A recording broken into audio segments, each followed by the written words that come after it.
Assalamualaikum warahmatullahi wabarakatuh. Salam sejahtera bagi kita semua. Tidak terasa kita sudah pada sesi 6, di mana untuk kesempatan kali ini saya akan membahas tentang elastisitas penawaran dan elastisitasnya. Elastisitas lainnya yang saya maksud adalah elastisitas silang dan elastisitas pendapatan.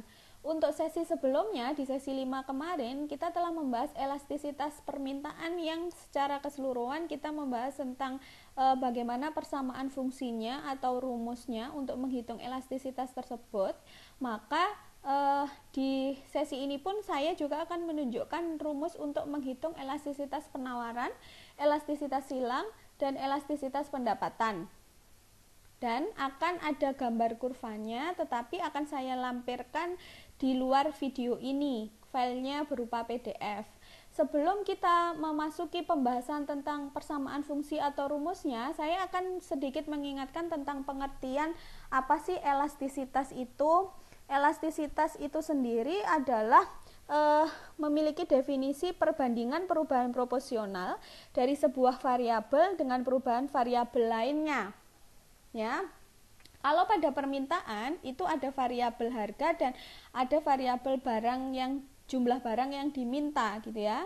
Sedangkan pada elastisitas penawaran berarti variabelnya adalah harga barang itu sendiri dengan jumlah yang ditawarkan. Secara sistematis, elastisitas penawaran memiliki pengertian bahwa elastisitas ini digunakan untuk mengukur besarnya kepekaan jumlah barang yang ditawarkan karena perubahan harga barang itu sendiri.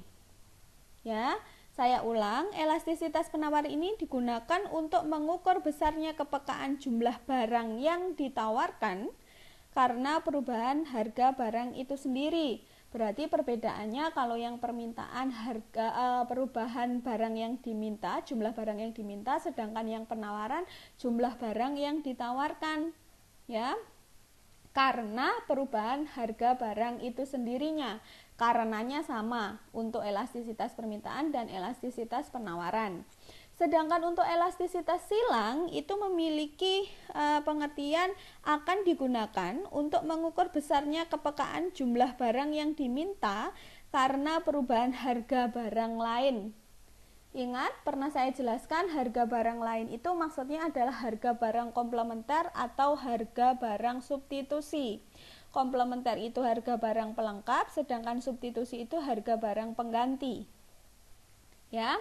Kemudian yang terakhir elastisitas pendapatan itu memiliki pengertian bahwa dia akan digunakan untuk mengukur besarnya kepekaan jumlah barang yang diminta karena pendapatan berubah, karena perubahan pendapatan.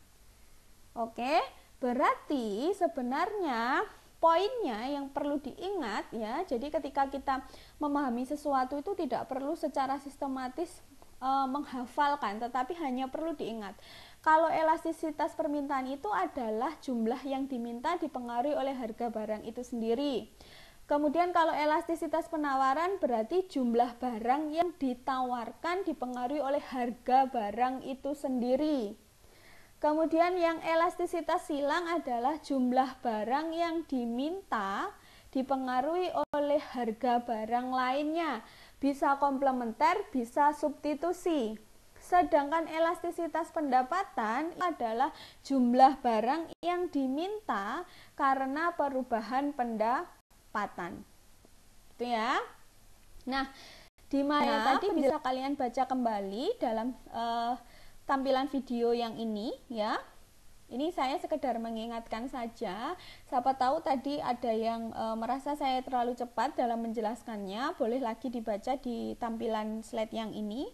Kemudian selanjutnya setelah kita membahas tentang definisinya, kita akan membahas tentang fungsinya atau kalian ada yang menyebutnya fungsi persamaan, ada yang menyebutnya persamaan fungsi, ada yang menyebutnya rumus, boleh ya. Untuk ED itu adalah fungsi persamaan untuk menghitung elastisitas permintaan. Untuk ES itu adalah untuk menghitung fungsi elastisitas penawaran. Sedangkan EC untuk menghitung elastisitas silang. Sedangkan untuk EY itu adalah untuk menghitung elastisitas pendapatan. Sebenarnya pada dasarnya rumusnya sama semua. Hanya yang akan membedakan adalah kuantitasnya. Fee-nya dan harganya pasti berbeda. Apalagi untuk yang silang ya. Pasti nanti akan ada 2 kategori barangnya, tidak sama gitu ya. Nah, kalian dapat melihat contoh soalnya pada file yang saya lampirkan dalam sesi 6 ini. Nah, begitu sekiranya sesi 6 ini. Sekian saja karena memang sebenarnya kita hanya sedikit mengulang saja. Kenapa? Karena pada dasarnya rumusnya sama, kemudian yang penting untuk definisinya kita mengerti apa sih artinya elastisitas itu ya. Itu kalau kita sudah tahu itu sebenarnya mudah saja. Maka saya akhiri untuk sesi 6 ini. Wassalamualaikum warahmatullahi wabarakatuh.